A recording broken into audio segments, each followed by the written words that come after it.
So I recently checked out Joe Zija's video on the Genshin and SAG-AFTRA situation.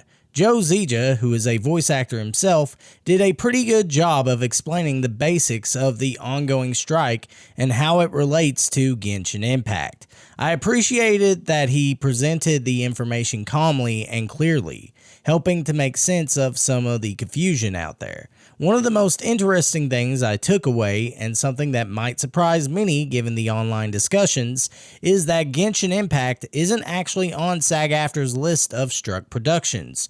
Joe really highlighted this, which changes the perspective a bit.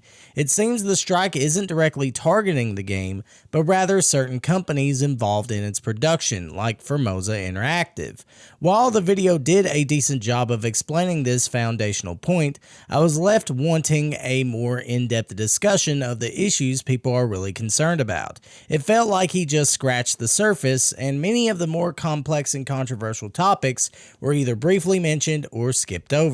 For instance, he didn't really delve into the involvement of voice actors from outside the US. Genshin is a global game made by MiHoYo, a company from China, and it features voice talent from various regions, not just America. A common question among fans is how the strike impacts voice actors who aren't American, and whether MiHoYo might consider working with talent in places like the UK or Canada to navigate the situation.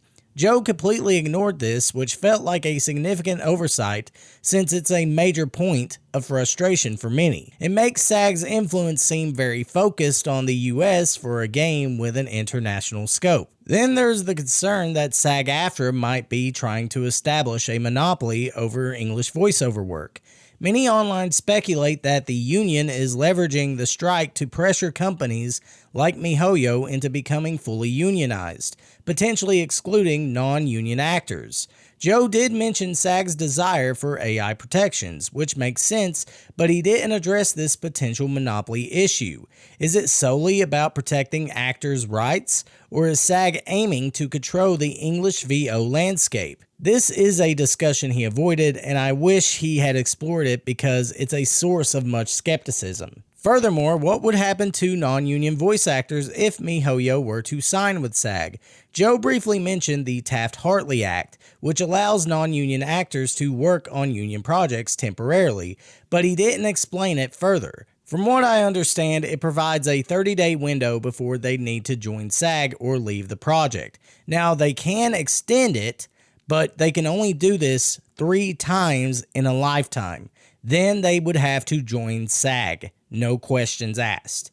For a long-running game like Genshin with a diverse cast, this could create complications. Would non-union actors face difficulties in auditioning or continuing their roles?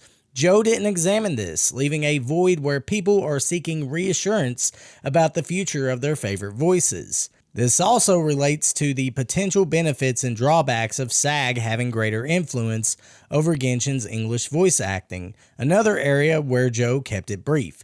Unionization could lead to better pay, benefits, and protection against AI, which are significant positives for actors.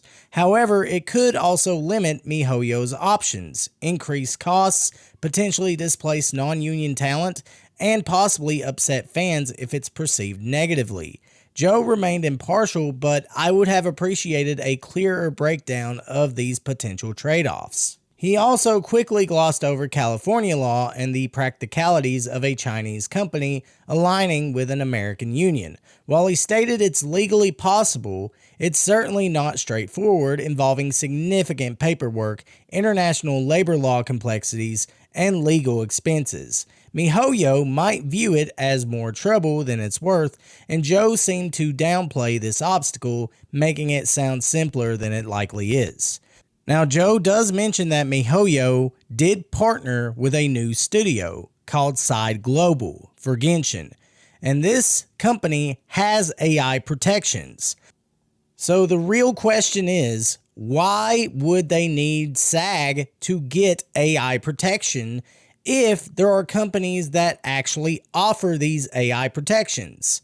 Which, if this is true, then why are actors still on strike? Which actually, the better question would be, why would MiHoYo need to actually sign an agreement with SAG when you already have companies like Side Global and sound cadence that already offer AI protection. If AI protection is already being addressed, what is the core issue? Perhaps SAG's desire for broader leverage? Joe didn't connect these various points, which left me feeling discerned. Overall, Joe's video offers a clear and balanced introduction to the situation. Definitely worth watching if you're trying to understand the strike. The key piece of information that Genshin Impact isn't on the official strike list is a significant point, suggesting the dispute is more about specific studios than the game itself. However, while it lays a helpful groundwork, it fails to address the more complex aspects, such as the involvement of international voice actors, the potential implications of SAG's growing influence, the concerns of non-union actors, or the underlying reasons for the strike persisting despite some apparent progress on AI. Joe's approach felt safe and informative, which is understandable, but the full story seems to be missing some crucial details. So right now, my opinions on this whole matter has not changed, and not just that, I feel like there is more to this that is hopefully to come out as we delve deeper and deeper into this. Anyways, this has been PC. If you haven't already, be sure to subscribe to my channel, and also be sure to like this video and share it wherever you can. Anyways, I'll see you all in the next video. You all have a fantastic day.